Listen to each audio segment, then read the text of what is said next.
So a very warm welcome to each and every one of you today. My name is Jenny Herrera and I'm the Executive Director of Acts 435, and we're really looking forward to the next hour where we're going to hear from some advocates. We're going to hear from our wonderful founder, Julian Richer.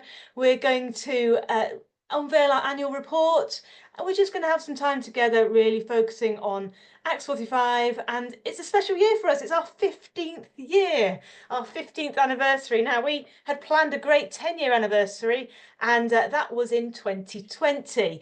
We'd planned a lovely event in April 2020. Needless to say, it didn't happen. Indeed, we made some beautiful booklets. May I show you our lovely 10-year booklet? And then we didn't have the event.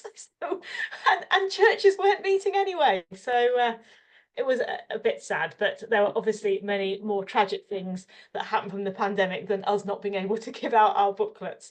But yes, we are now 15 years old, and it's wonderful to have you with us this morning.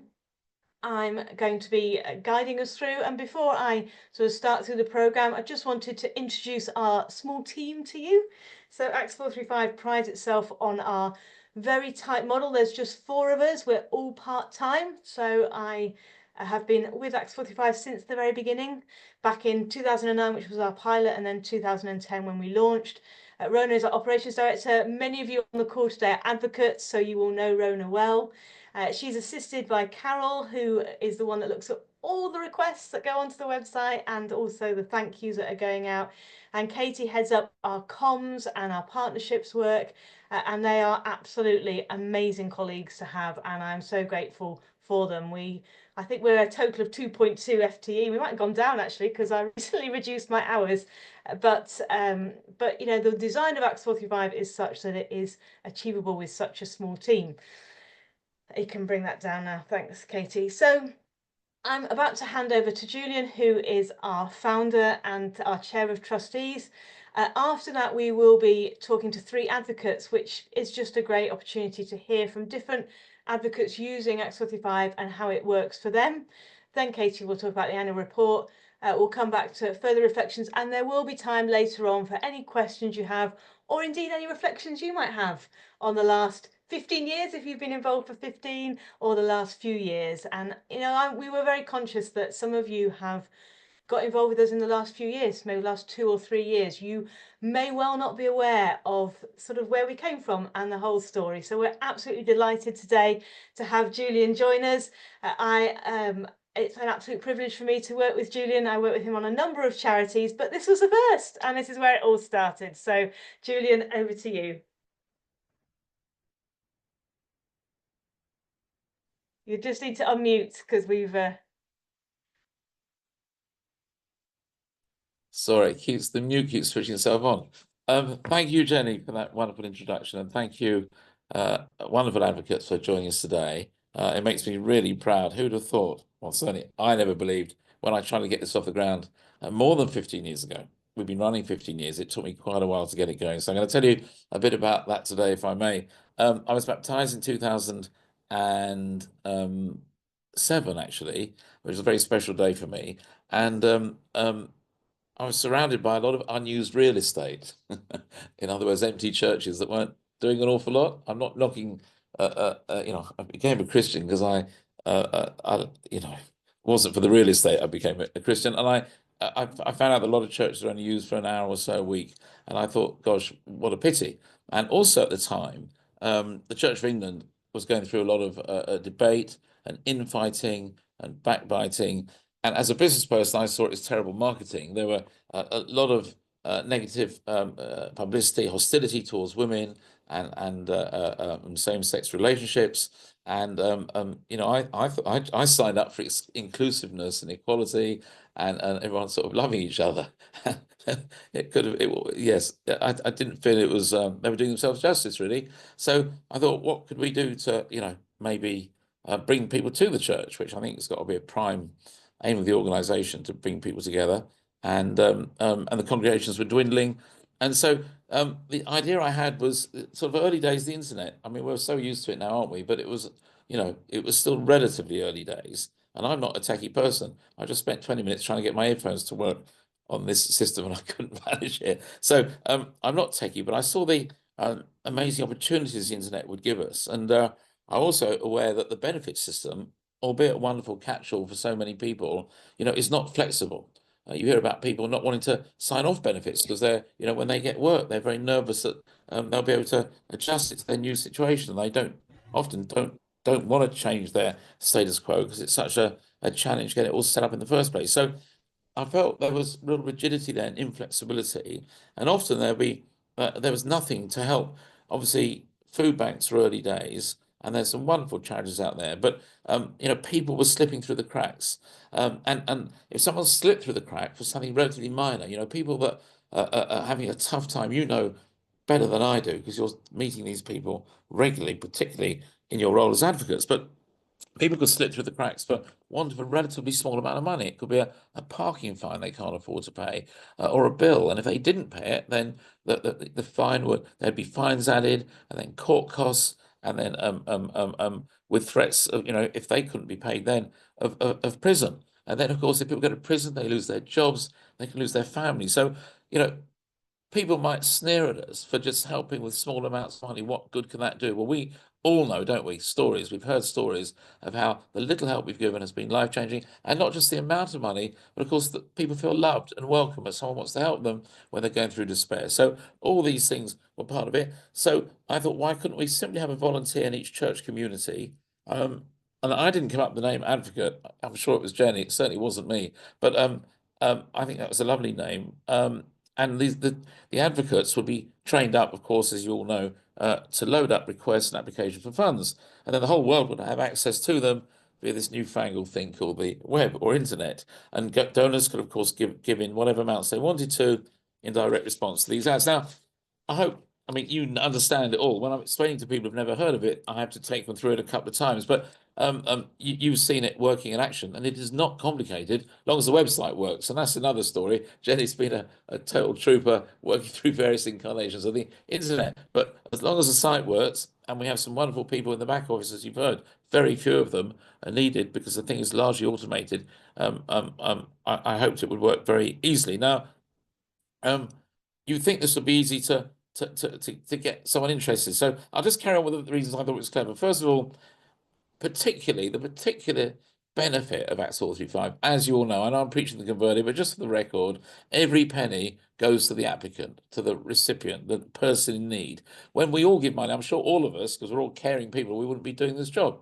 We give money away. And there's always a question mark, isn't there, a doubt over when we give money to disaster relief, will the money do any good? Will it reach the people in need? Will it end up buying goods that lie in a warehouse for years and never get distributed? Or does it go in overheads? I've got no idea unless I go to Companies House or look at the Charities Commission accounts and try and work out how much is spent on raising money instead of giving it away. So the beauty of Acts is we've never employed a fundraiser. It is completely every penny goes to the person in need. The other point about the fundraising point actually comes later because 70%, as you probably know, you might not know this, but about 70%, 65 to 70% of the donors tick the gift aid box. And because Jenny and the team are so super efficient, I mean, what a dream running a charity of our size with a couple of FTEs is quite phenomenal. So the gift aid pays way in excess of the running costs, even keeping our computer system working. So it is an absolute virtuous circle of efficiency. And coming from the business world, we dream about things like this. This is quite fantastic. And that is why we don't need to employ a fundraiser because we're so super efficient. So everyone involved in it sort of sees that and hopefully makes them feel what a wonderful, efficient organization. So the next thing is that a small gift, as I've said already, makes a disproportionate difference to people's lives. The next advantage, I thought, this is the theory before we got it going, it would bring folk to church and make better use of its assets, two completely different things. It would make people feel that someone cares. And finally, I've written here with lots of exclamation marks, isn't this what Jesus is about, right? I mean, we're not exclusive helping Christian, beneficiaries and applicants, but this is what Jesus is about. And surely if we love Jesus and believe in Jesus, we want to spread the word about Jesus. And what a good news story. I think it really is a wonderful, wonderful story that we help people who are really desperately in need. And, arguably, if I'm talking off the record, maybe this should be at the top of the church's list. But hey, I'm not going to get into politics of my private beliefs. The point is, that is what Acts 435 is about. Could I get anyone interested? No, it was very, very difficult. I knew a few people in the church, and I'm not going to name names here, but the person who signed me up to the church, he was a vicar of a large church, and he was terribly busy with his own running the church. And I spoke to someone very, very senior in London who again thought it was a great idea, Julian. And he sort of tapped me on the back and said, "You go and get on with it up there, and I'll leave you to it and see what happens." And I did feel that people who are in the church were too busy to get involved with this. Anyway, I then was introduced to the Archbishop of York, and I met him at a dinner party, as you do. And I said, "I've got this great idea I want to talk to you about." And he came around for tea with Margaret, his wife. This was John Sentimer I'm talking about.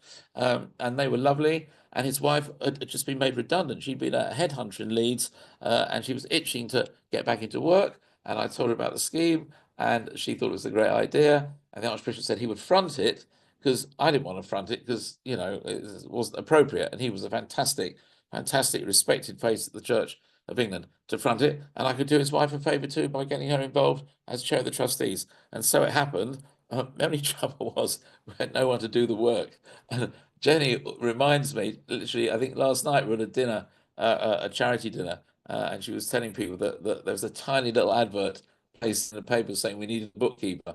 And she answered it. And my gosh, she was a lot more than a bookkeeper. Anyway, the rest is history. She built that Acts up from nothing to the great size it is now. And just to give you the numbers very quickly, I'll wrap up. And a lot of people are very kindly offered to speak today. We've helped over 50 weeks. So we actually did a pilot in 2009, launched in 2010. We've helped over 55,000 people directly. We reckon, including dependents, at least 100,000 people. And we've given away from donors. In the early days, I would fund it with my wife. When we got it going, and it soon became self-sufficient, which is wonderful. So many millions of pounds of desperately needed cash we've managed to get to people who needed it. So they're just a couple of statistics for you. The whole organisation makes me terribly proud. It's a wonderful virtuous circle, a wonderful model. And I just want to finish up by saying huge thanks to all of those involved. Of course, Jenny, amazing. Our home team, fantastic. And all of you wonderful volunteer advocates. We've worked with, I think, over 1,000 so far. And just really, really appreciate what you do for us. So I hope I haven't gone over time, Jen, but I did want to say all that. So thanks for letting me. Thank you very much. Yeah, thanks, Julian. Obviously, we're all on mute, so we can't applaud. We can go like this, or we can, yes, we Thank are. you. Hope you can see that. Thank you very much. I'll go on mute now. Brilliant, thank you. I hope that was really helpful for people to get a bit of a background as to where it came from in the beginning, and very kind words too. It's just been an absolute joy to be able to be involved in this ministry and connect. Ultimately, it's a free resource for our partner churches and charities, and we just love the fact that we're able to help in that way, and our donors love it, and it's great for those of you on the call today who are donors just to be able to hear just 2 or 3 stories on the ground of what of what an impact it makes. And so I'm going to hand over to Rona, who's going to introduce our advocates. Thank you, Jenny. Good morning, everyone. As Jenny said, my name is Rona Elwood. I'm the Operations Director of Acts 435. A large part of my role is supporting our amazing network of over 800 advocates around the UK. And through this, I get to see firsthand the incredible variety of contexts where Acts 435 can be a valuable resource. It's an amazingly flexible model, and I love seeing the difference it can make to the incredibly important work of our partners. As Jenny said, we've asked 3 of our advocates to share just for a couple of minutes this morning, so we might have the opportunity to hear from their experience of using Acts 435 in their context. So first of all, I'm going to go to Lorna. Now, Lorna has already pre-warned me that her neighbour is having some roof work done, so please forgive any background noise. But yes, we've got Lorna, who is an advocate on behalf of the charity Riches, which is Refugee Education Training Advice Service in Leeds. And they're a charity that supports the social, cultural and economic integration of refugees and asylum seekers in West Yorkshire. So Lorna, I'm just going to ask you to unmute, maybe. Hey everyone, good morning. I just want to do a quick explanation for what we do as a charity. We exist to sort of help people when they get refugee status. So people come to the UK, they claim asylum, and they have to wait before they get refugee status. When they gain refugee status, they only have, it used to be 28 days, it's now been doubled temporarily to 56, but they have a very short time frame to sort out things like housing, any benefits they're entitled to, any sort of employment goals they have. And we find that housing is probably the biggest barrier for a lot of our clients. You know, housing is an issue all over the world, and especially in the UK. But especially for those who aren't familiar with the housing market, how to look for rentals, how to bid, that sort of thing. So we use Acts 435 primarily to help people get on their feet. Those who have managed to source housing, especially council housing, they have a house, but they have nothing in there. So things like that a lot of people will take for granted with rented properties, like carpet. You know, a lot of these houses don't have carpet, so we can use Acts 435 to help people, you know, furnish their home and make it a bit more of a home. Things like white goods, fridge, freezers, ovens, those sort of things that you need every day to live and to integrate. And yeah, Acts 435 has really helped us and our clients with that. But it's not just a housing thing. Like, I was having a browse this morning and I found one this morning that really spoke to me in terms of things that we often take for granted. So there was a Ukrainian refugee who had 3 spinal hernias, causing him constant pain and difficulty in daily life. He's on benefits, so unable to afford the MRI scan required to start his recovery process, and without it, he can't get the diagnosis needed to explore treatment options. So we were in need of £200. We met that in incredible time, and now this person's able to start their recovery. And you know, that's our general goal, is to help these people who are starting from scratch, really, to integrate and become part of our community. And Acts 435 is just a really great facilitator for that. Again, as previously mentioned by Julian, it's great that the money goes directly to our clients in need. There's no middleman, there's no complexities with it. It's just people know where their money is going, and people can decide what they want to donate to. You know, some people might feel strongly about the housing issue, some other people might feel strongly about people getting employment opportunities. We do a lot for people to get qualifications sort of looked at in the UK context, because a lot of people have degrees in the home country and they need them translated, which is a big cost for. A lot of people need their IELTS, which is their English exam, to apply for universities, which is a cost for. So Acts 435 just, yeah, it's an invaluable tool for us and our clients to be able to further support the steps to integration. We love being a partner for them. Thank you so much, Lorna. I really appreciate you sharing. And thankfully your neighbour's roof work was nice and quiet for us. So yeah, we love partnering with you. Thank you for sharing that. Right now I'm going to pass over to Derek Campbell, who works for Glasgow City Mission. Derek, I'll just unmute you. Yeah, can you hear me? Yeah, we've got you. Yeah, it's brilliant to be here. Thank you, Rona. Yeah, as Rona said, I work for Glasgow City Mission, so we are a homeless charity in Glasgow. We have been running in one shape or another for about 200 years, but about 10, 12 years ago, we kind of expanded what we did. We have 3 different projects. But I work in the city centre project, which is a kind of 4-storey building just to the west of Glasgow City Centre. So we are primarily a homeless charity, but we do all sorts of things. We have a drugs rehab ministry. We work with very similar, actually, guests that come in, as Laura described some of her work. We have a lot of that going on as well. We work with refugees and asylum seekers. We have a floor that connects in with folk trying to get them into college. We have college links, so sometimes we have classes during the week, 2 or 3 times a week, where college lecturers from a local college will come down and take classes for some of those that come. By far the biggest connection. So we have all sorts of other things, men's workers, women's workers and stuff.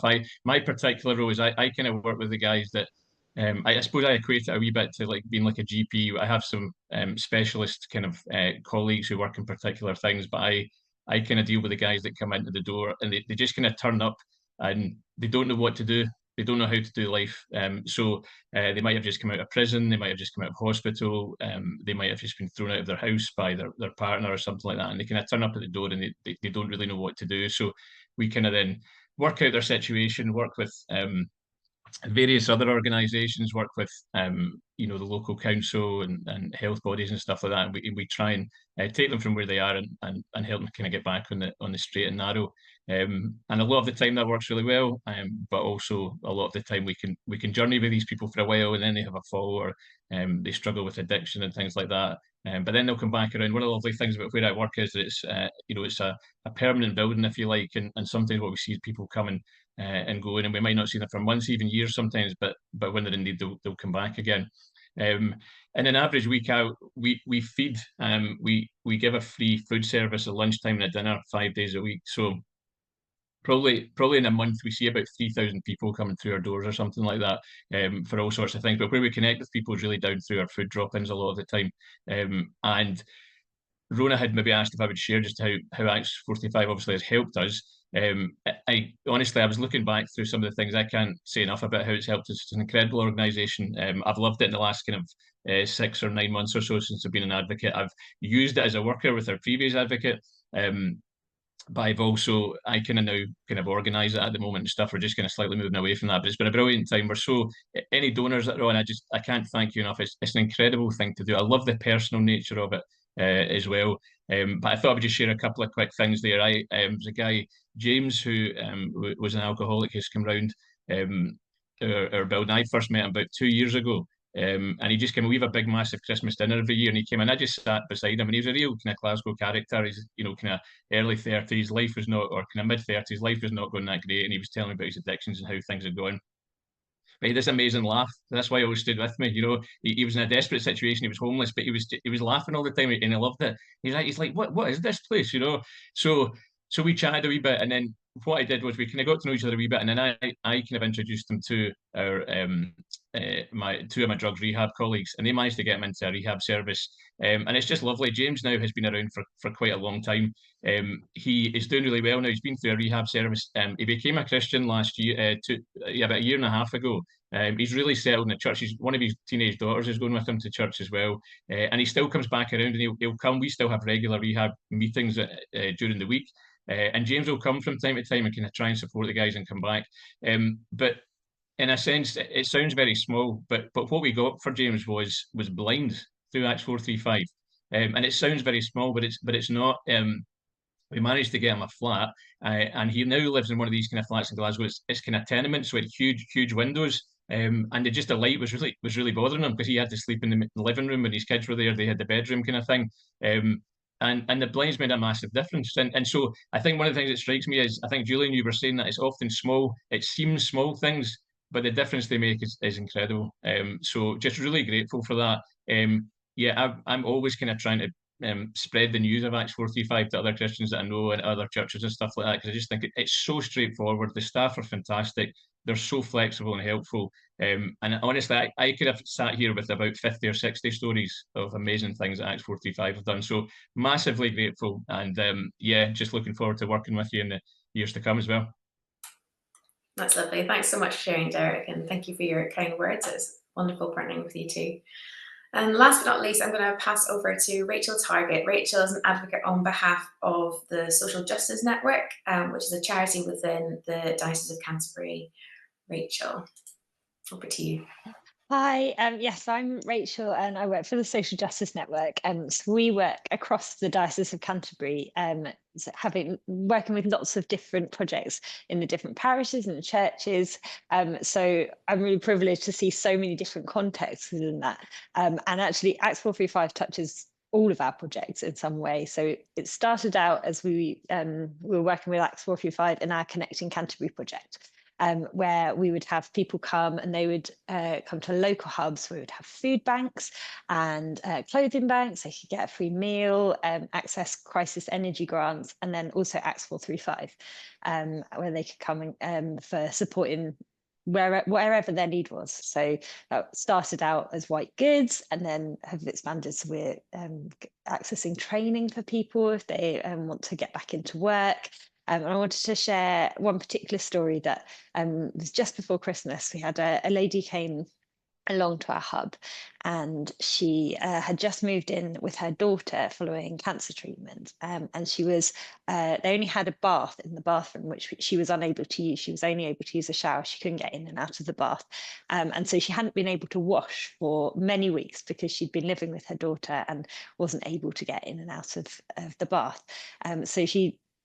So we put in a request for shower and plumbing parts, and also things like grab rails and tiling for the bathrooms to make the bathroom accessible.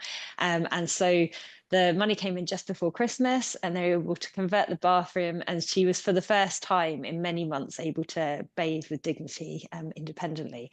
And it was just wonderful to know that actually that money was able to be used to give that lady dignity. And she was so delighted that, you know, at Christmas, for the first time in months, she'd been able to wash. And it's just to know that there are so many different requests that come in, but all of them are life-changing in some way for that person. We've got projects, lots of different projects. We have a bit like Julian was saying about the unused real estate within the church. So we're using an unused vicarage to house people who have come out of prison into street homelessness. And we've had people in there who had somebody released from prison and he just had the clothes he was standing up in. And so we put in a request for some clothing and shoes. And the request was met on his birthday, and he had, for the first time in his entire adult life, he had new clothes on his birthday, and it was just wonderful. And he was crying with happiness. This very hard guy who'd just come out of prison, and he was just so delighted and felt so blessed by that. We've got refugee programs as well, and that is life-changing for families to be able to get uniforms for their children when they start school. Beds, furniture, and there are just so many different ways that touches people's lives. And really, we couldn't do it without partnerships. All of our work is so rooted in the partnerships that we have. And so it was really amazing to hear that it was Giving Hope Together was the name of the sort of conference this year. And that is something that we really couldn't do it on our own, and having those partnerships is really vital. And I know for everybody here and all the different advocates across the country, really to be able to do that together is so important, that we can't do it on our own, but being able to do that in partnership is really amazing. Wonderful. Thank you ever so much, Rachel. That was just so great to hear. And I just love those personal stories like that. You know, they're the ones that stick with you. That's the one I'll be using for the next year. The guy who gets the clothes on his birthday. I just love it. And it's just great that we can step in. So hopefully that's given you all, quite a range of different ways in which we work. And I'm now delighted to hand over to Katie, who is going to introduce our annual report for this year. Wonderful. Thank you, Jenny. Before I start talking about the annual report, really briefly, I just wanted to pick up on what Rachel just said about partnerships, and actually it's a big part of my role as well. But for us as a charity, either on the ground with where our partners are working, but also for us as a charity in partnering with other charities or collaborating and sort of sharing together is just such a big part of what we do. And it's just lovely to hear that, Rachel, on so many levels. That is exactly the case, which is great, but it also segments me straight into our annual report. So just before I share my slides, so this annual report, and we do this every year, we share it with you. It's for our previous financial year, so that is August 2023 to July, the end of July 2024. So we're thinking a little bit back, but not too far away, but also some great milestones and highlights that appeared in this financial year. So I'm really excited to share those with you. So I'm just going to share my screen.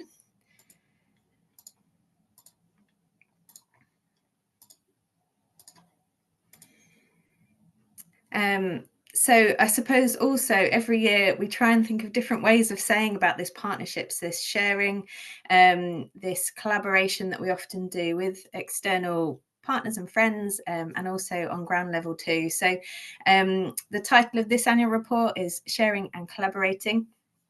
And it the year, I suppose, gave us lots of opportunity to do both of these things, to share and to collaborate with others.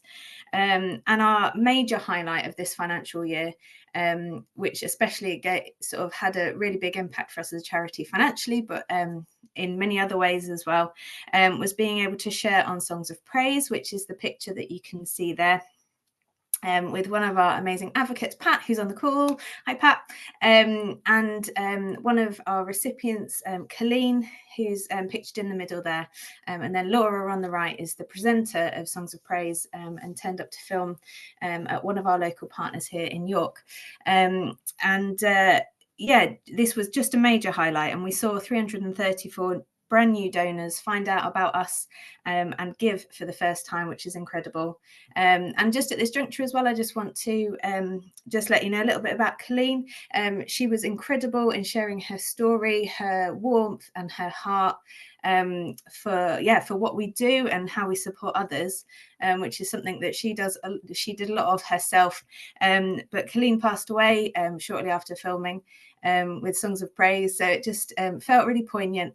And that she was able to, her legacy was that we were able to see an amazing month of giving and being able to help other people. And that's what sharing her story did for us, which is incredible. So in our annual report, just moving on, you can read 2 intros, one from Jenny and also one from Julian as well, which really both remind us of God's faithfulness to what we do as a charity, month by month and year by year.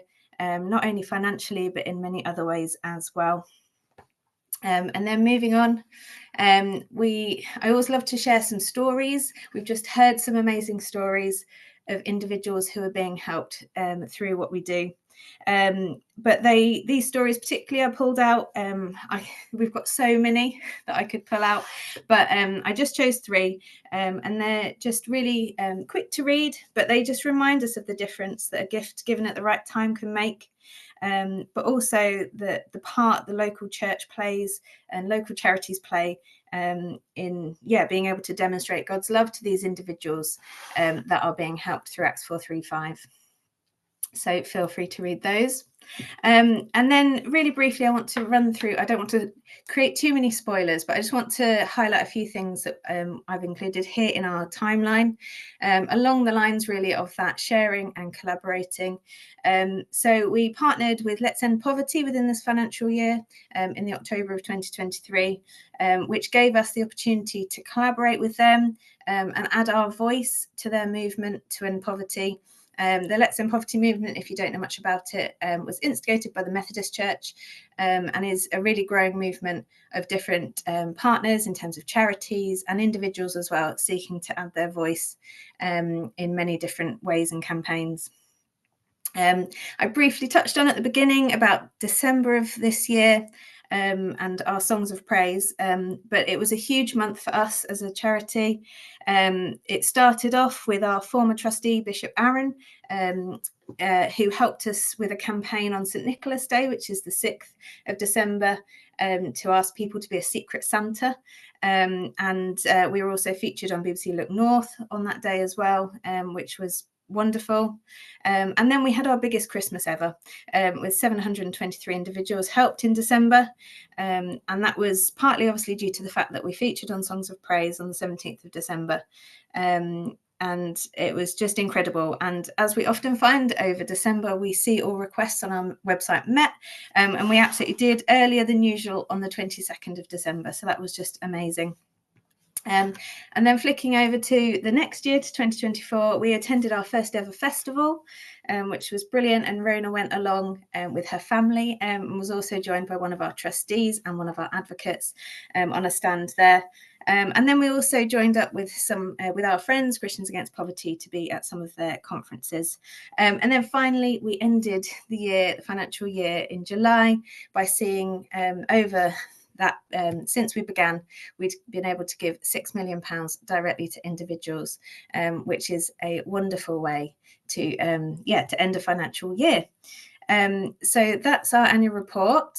You can obviously see the stats at a glance as well in the back of the annual report, and obviously all our financial statements are, well, some of our financial statements, I've picked out some parts of those to be included in our annual report. And you can view our annual report on our website under partner and then resources. But you can also obviously see all of our full financial statements on the Charity Commission website if you just search for Acts 435. So that's our annual report. It's very exciting things that are happening, and I can't wait to do next year's because it will be similarly exciting in terms of milestones and highlights. So please do take the time to go and have a read if you can. And yeah, that's me. Over back to you, Jenny. Yeah, thanks, Katie, and thanks for all your hard work in putting that together. Just to echo her, really, to go and have a sort of relaxed read of it, going to the link that we've just put in the chat. And also, it's a great thing to share with others.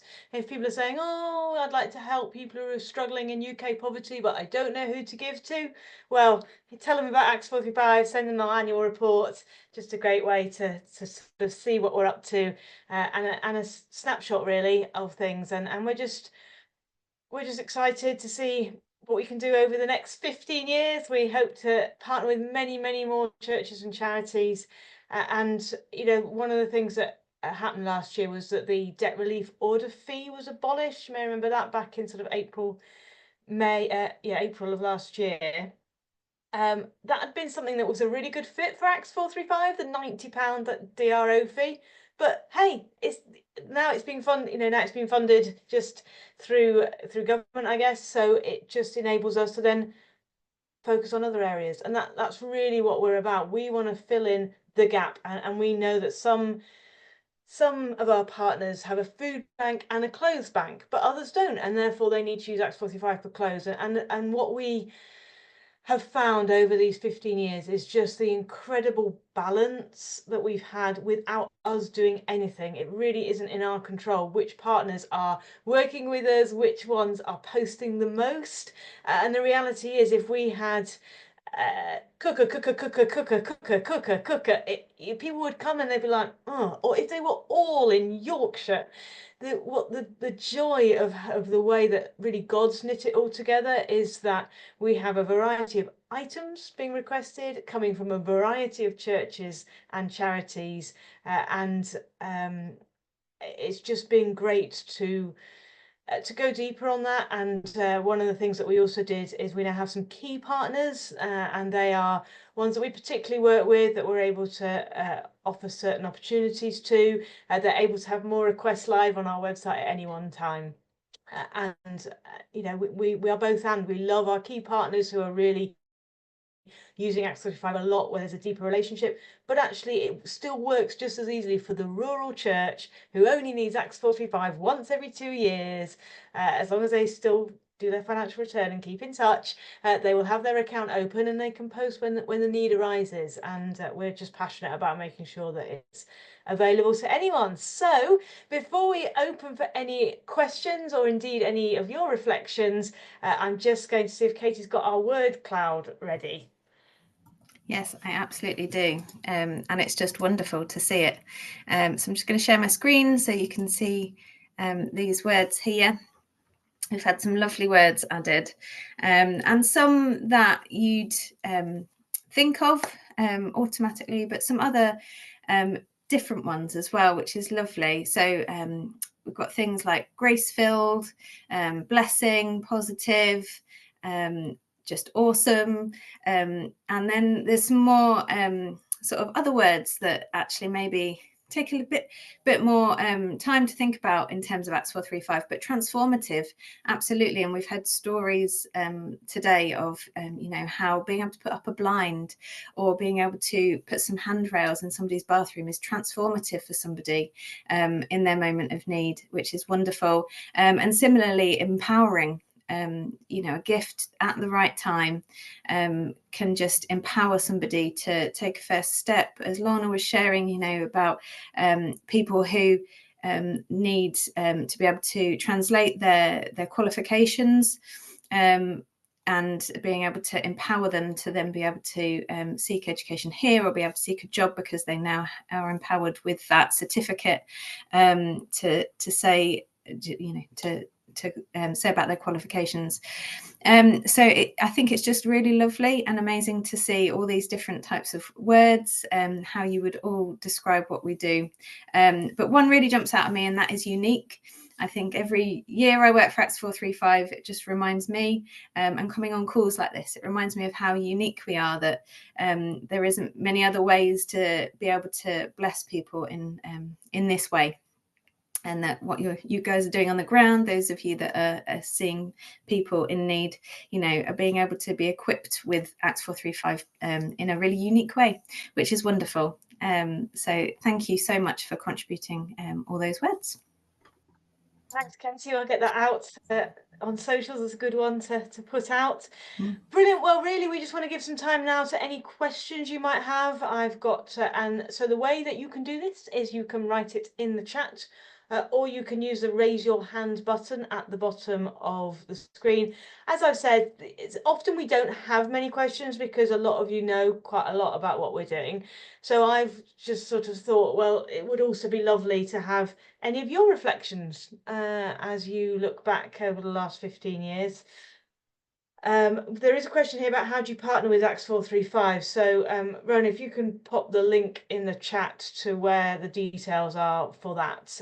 Essentially you fill in a form and we will get more information over to you. It is a simple process. You know, it's about choosing the right advocate, but I think we've had a real range of people. Some people work for their church or charity, some people are volunteers, some people like volunteer in a particular ministry like the food bank, some people it's just the thing that they do and it's separate, and it really is totally flexible, and it's super easy to change advocate or to have multiple advocates so that we can work it out best. So let's see, any raised hands or questions you want to put in the chat? I have one, but I can't find the hand signal. Okay, go for it, Sam. I've just been I'm working with a CAP life skills. I'm a CAP person, debt, but I'm working with somebody who does CAP life skills, and she's asked me if I will put forward somebody that she's working with, which I said I was willing to do. But she's asked if she can have 2 requests for the same person at the same time, and I wasn't sure of that. Rona, answer these questions. Thanks, Jenny. Yes, absolutely, Sam.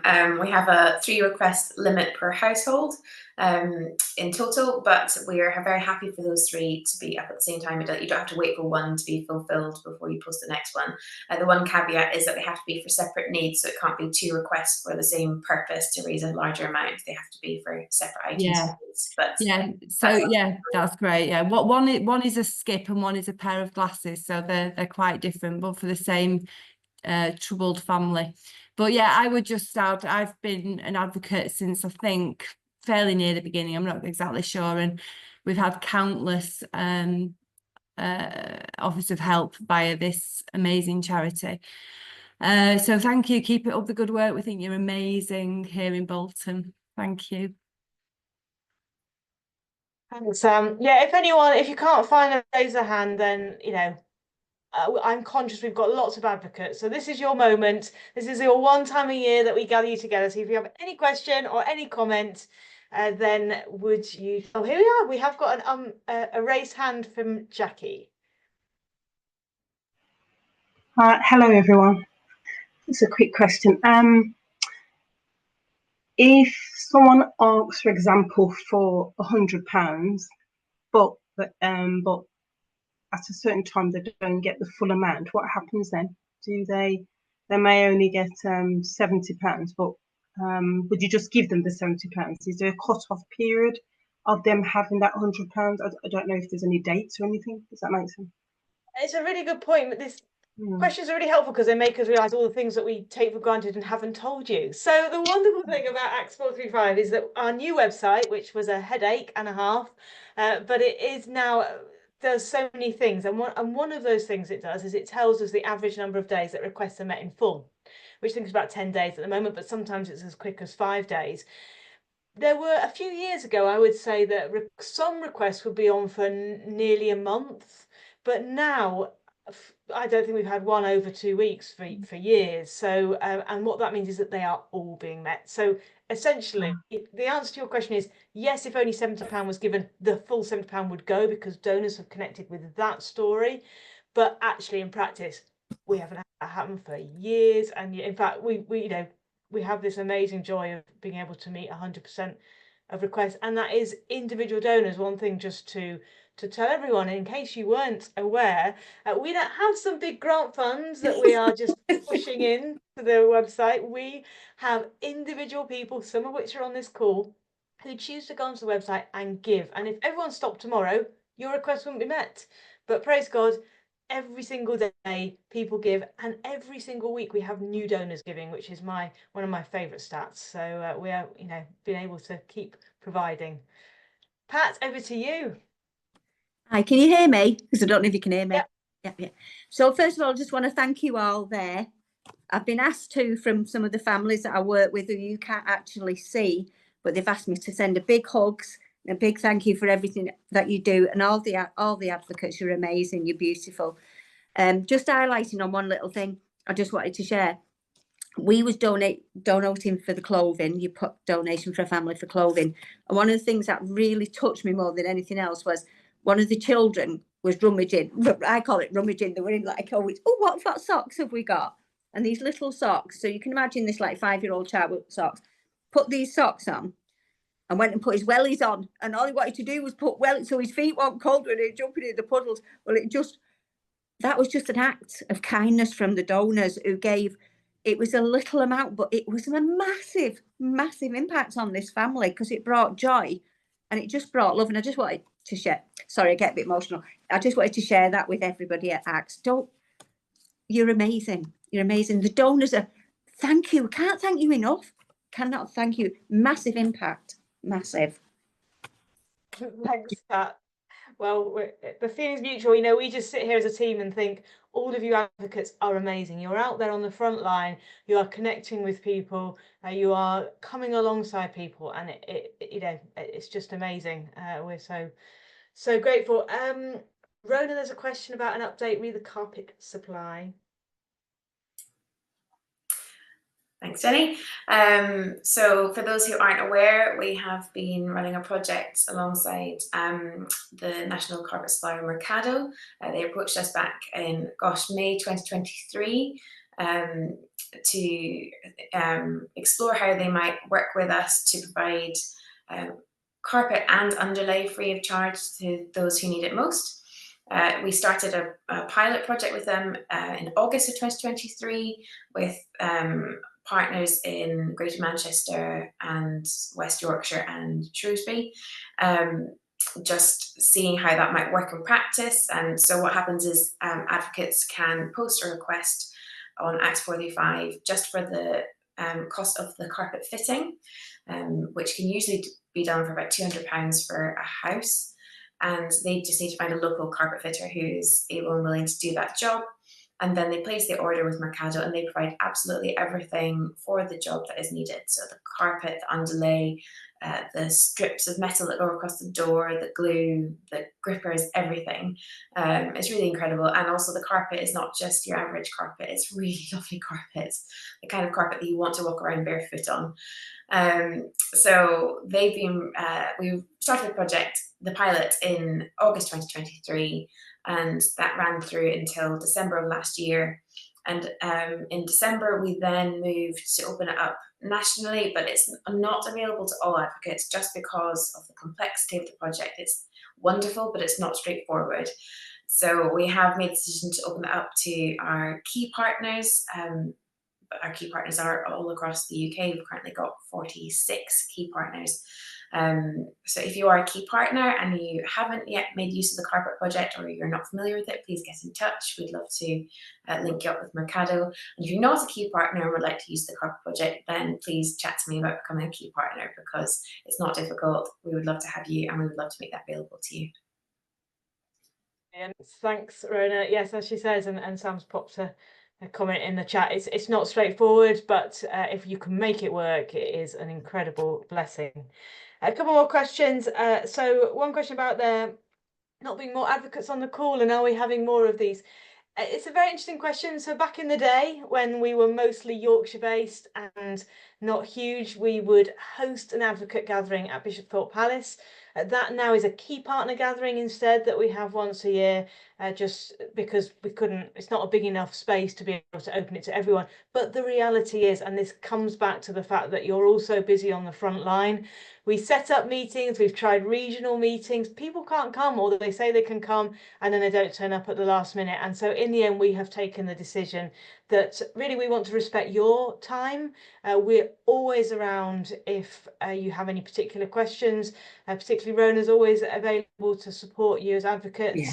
And we do have coffee mornings once a month as well, which could be a time to kind of gather and connect if you wish to. But beyond that, we want to make it as accessible and easy for you as possible. And so we have moved to this idea that it's just one online advocate gathering. Well, no, it's not an advocate gathering, it's one online gathering of anyone who wants to just connect with us, see us, ask us any questions, hear what Acts 45 is doing, and beyond then it's more kind of one-to-one. We're all very good on email. That's probably our top way to get any contact from us. But then obviously we can pick up the phone and talk through any particular issues. But the coffee break, I would also recommend. Katie, I'm going to pass over to you. You can explain how people would know about that, because at the same time you can pick up the question about why don't more people know about us and what can we do about that? Brilliant. Yes, thank you, Jenny. So our coffee mornings, I run them once a month on Zoom, and they are intended for people who may be part of a church or a local charity who might want to find out more about Acts 435, or who have really recently partnered with us and might have questions about getting started. So I run them on Zoom. You can register to attend those on our guest list link, which I will pop in the chat in just a few moments. It's just an hour of, we take you through a bit of an intro about Acts 435, but then all the practical details about utilising us on the ground and how that works. And you can come with any nitty gritty questions about how it would relate to your context as well. And in terms of the why don't more people know about us, we do heavily rely, as Julian said right at the beginning of this meeting, we have no fundraisers. I do communications and promote us on social media, so and also produce resources as well to help you hopefully spread the word about what we do. So the first thing is, please, if you are on social media, so we are on Facebook, Instagram, X, and now Blue Sky as well. But if you can follow us on any of those platforms, and please reshare things that we post, or just point people in our direction on those platforms. It's great because it's really interactive. They can click on links and view, things such as requests. That's really helpful. But the second thing, the question I think in the chat was more about why don't more churches and local charities know about you? Because we are literally helping to fund, specific items for people. We rely on word of mouth for that, and we do have a couple of resources that are available. And again, I'll put the link to where you can find these and how you can request them in the chat in a moment. But we've got a more sort of in-depth trifold leaflet, which talks about how you can get involved. But we call these our donor postcard as well, which are more of a brief introduction to what we do and sort of a reminder to come and check out our website. But if you want any of those, I'll pop in the chat how to get hold of those. And please, please, please do just spread the word about what we do. If you think our unique way of funding specific items is wonderful, then please do share it far and wide. That'd be wonderful. Thank you. Brilliant. Thanks, Katie. We've always said if there was one place where we could get the word out, we would spend the money to get it out there. But the reality is there isn't. We work with different networks like Christians Against Poverty, like Trussell, various ones. But we also work with denominations like St. Vincent de Paul Society through the Catholic Church and other church denominations. And each one, even within that, it all breaks down to individual dioceses with their newsletters. And so we keep trying, but we are very limited in what we can do. And as Julian said at the beginning, the thing about Acts 45 is it does it is straightforward. It works, but it does take a bit of explaining. You can't just, people are like, oh, okay. And then when they see the website, so we tend to use the kind of online options to really get our website out there. But you guys are much better. People come by word of mouth. It's the key way. And so, you know, the more that you can do to spread the word for us on the ground is predominantly how new donors come on each week and how new partners come and join us. So just to keep encouraging you, any ideas, we do things from time to time. We had something in the Evangelical Alliance magazine last year.